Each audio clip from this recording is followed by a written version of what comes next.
Abigail, thank you. And tonight, a follow-up to a disturbing case that went viral in Houston and all across the country for that matter yesterday. We're talking about David E. Taylor. He was arrested and accused of using a church as a cover-up for human trafficking and money laundering.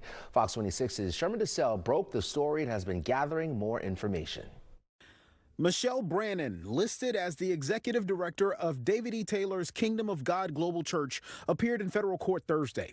Several locations affiliated with the organization, including the JMMI building in North Houston, were raided simultaneously by the FBI Wednesday. Sources tell Fox 26 people found in some of these locations were in need of medical care and refused it.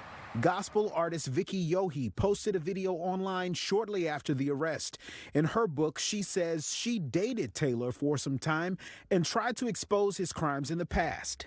Today was a victory for those who had no voice or who were afraid to expose the truth.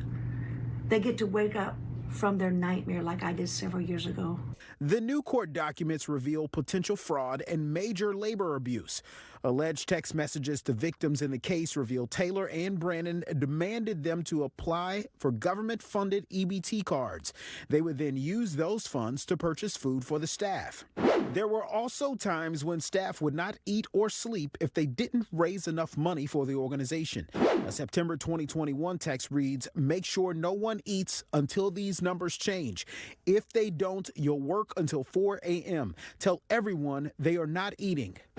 In that same month, purchases were made for lavish items and expensive food, $10,000 worth of king crab legs. And that's the type of evidence, if the government has that evidence and has some of the people who are going to testify, that's the type of evidence you just don't you don't run away from. Isn't this the same guy who was facing some issues over his finances just 10 years ago? He was deposed. It went viral. You know, everybody was wondering then. So a lot of people are wondering what would make it different now with him trying to fight this in court.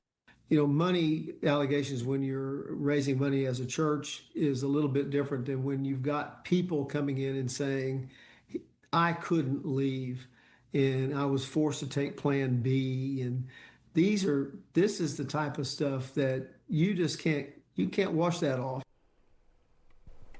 So Trinico goes on to say the amount that they're accused of collecting, over $50 million, won't be taken lightly in court either.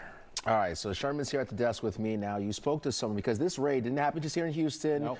Multiple different states, including Michigan. So now you had a chance to speak to someone in Detroit who was actually worried that their former spouse was in the church here in Houston. That's right. They have family not too far away from Detroit. So they chose not to speak on camera, but their story is similar to a lot of people in this case. People would leave their spouses to work for the church. They wouldn't have much contact with them. They would beg them to leave or to seek help. And we're looking at some serious claims of abuse and manipulation here. Very in-depth story. Sherman, thank you so much, man. He's the one that broke this story. He's been all over it now for the last 2 days, so we appreciate your work. No problem.